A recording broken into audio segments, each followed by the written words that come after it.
show powered by Polycab, India's safe, happy connection. सब monthly expiry का बड़ा action हमने बनता हुआ देखा है। कल के बड़े डेटा कौन से रहे?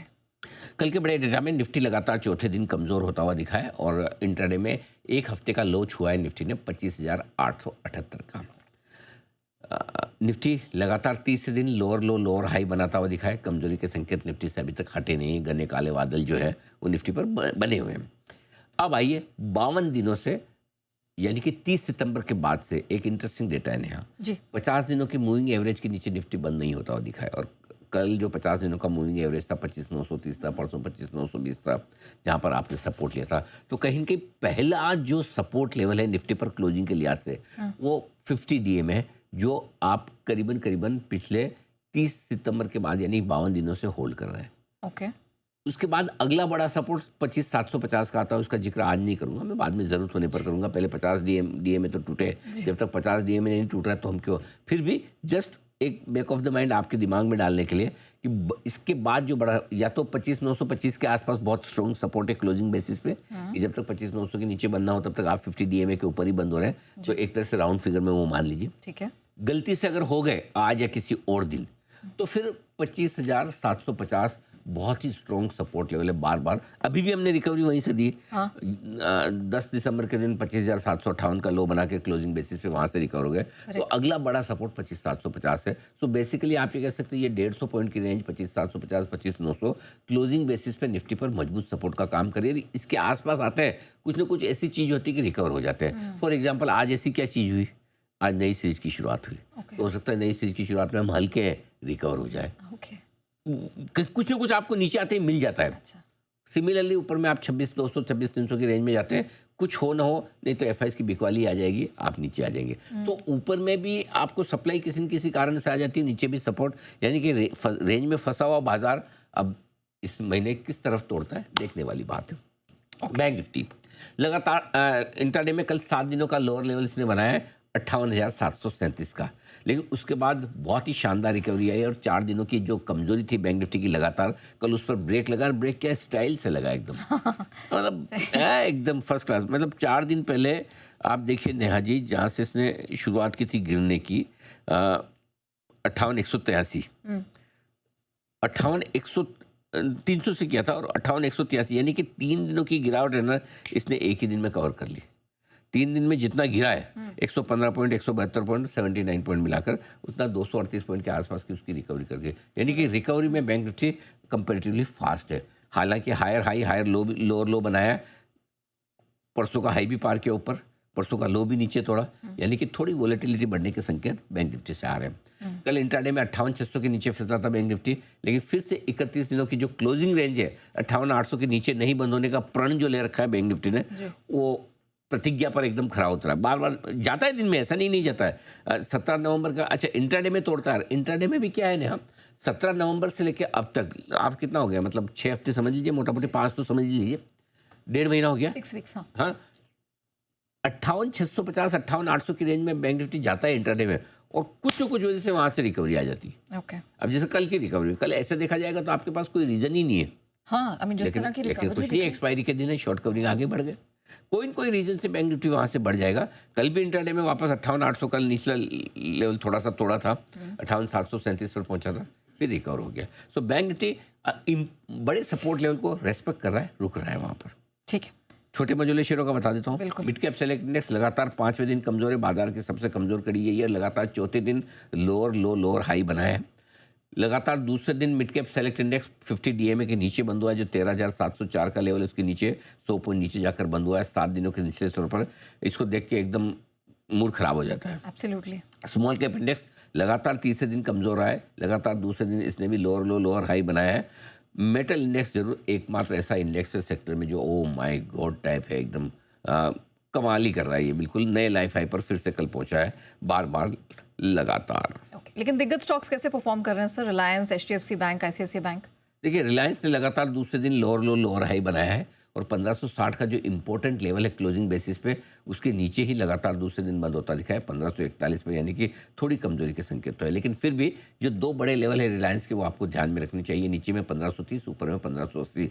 बार बार लगातार 1530 के लेवल को 28 सेशन से रिलायंस होल्ड कर रहा है, क्लोज नहीं होता, उसके नीचे चले जाता है लेकिन रिकवर होकर आ जाता है। वहीं 28 नवंबर और 23 दिसंबर दो बार 1580 पर पहुंचा ऊपर, और वहीं से घूम फिर के वापस लौट आता है। ना मुझसे ना हो पाएगा, मैं पार नहीं करूंगा, मैं जहां हूं वहीं ठीक हूं।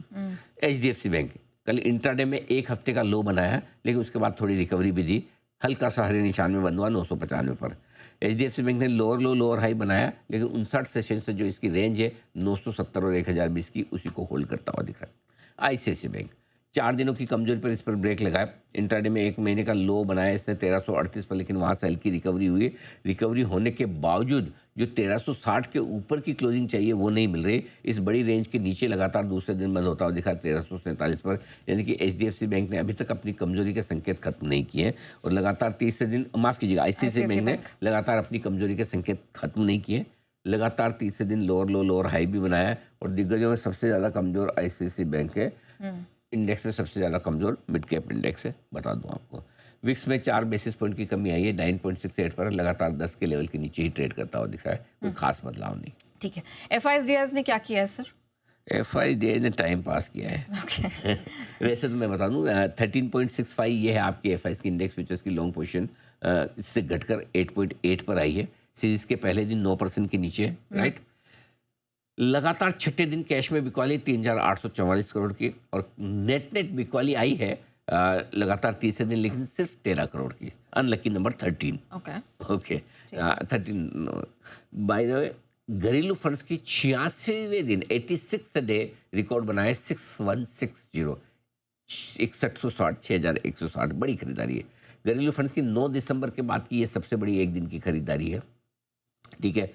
कल के आंकड़ों में एक चीज़ ध्यान में रखें, नंबर्स को ऐसे एब्सोल्यूट तरीके से न देखें, इसमें मंथली रोलओवर्स के भी आंकड़े हैं, एक्सपायरी का भी एडजस्टमेंट है, तो एडजस्टमेंट बहुत ज़्यादा, तो ऐसा मत देखें कि घरेलू फंड ने 6000 करोड़ का खरीदा फिर भी हम बढ़ नहीं पाए, FI ने तो नेट 13 ही बेचा था, ये सब के चक्कर में मत पड़िए। कल के आंकड़ों को ignore, just ignore, okay.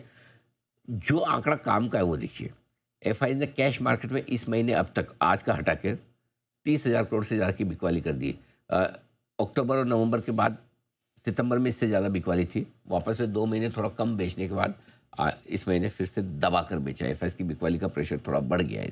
Okay, ये तो बात हुई FIs की, लेकिन सर ग्लोबल मार्केट के बड़े डेटा कौन से दिखाई दिए और किन पॉकेट्स में दिखाई दिए? अमेरिकी बाजारों में लगातार तीसरे दिन छोटी ही सही कमजोरी रही। 3 दिन से अमेरिकी बाजार कमजोर है।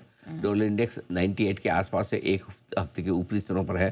थोड़ा सा डॉलर इंडेक्स रिकवर करने की कोशिश कर रहा है, इस वजह से मैं अमेरिकी बाजारों की तेजी पर थोड़ा सा ब्रेक लगाया। लेकिन यहाँ मजे की बात देखिए, इसका कोई असर गोल्ड सिल्वर कमोडिटीज़ पे नहीं है।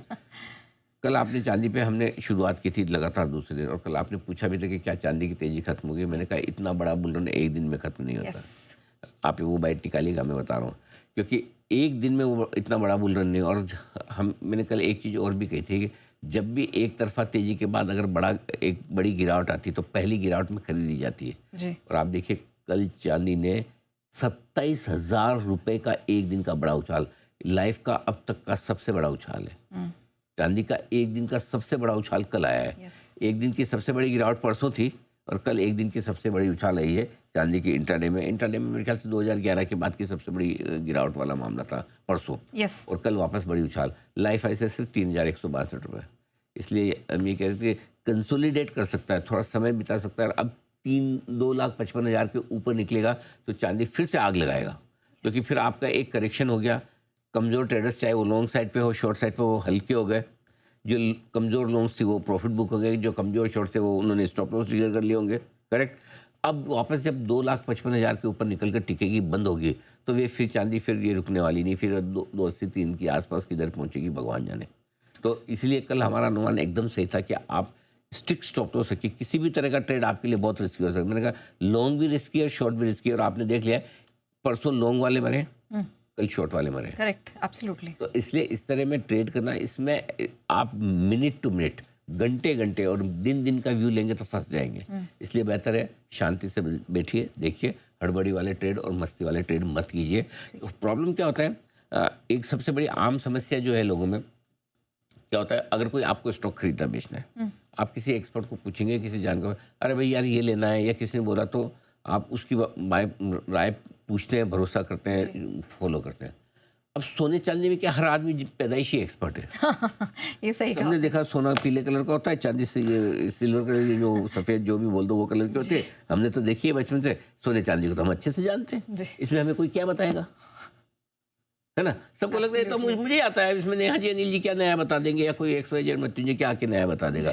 तो सब अपने अपने एक्सपर्ट है, वो इस एक्सपर्टाइज के चक्कर में ही सबसे ज़्यादा इक्विटी मार्केट से ज़्यादा पैसे लोगों के सोने चांदी में गए हैं। करेक्ट।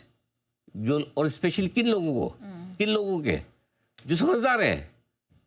देखो आम आदमी आपके मेरे जैसा, वो तो सोना चांदी कभी जिंदगी में शॉर्ट ही नहीं करता, उसको तो लेना ही लेना है, हमेशा लेना है, पैसे आते ही लेना है। करेक्ट।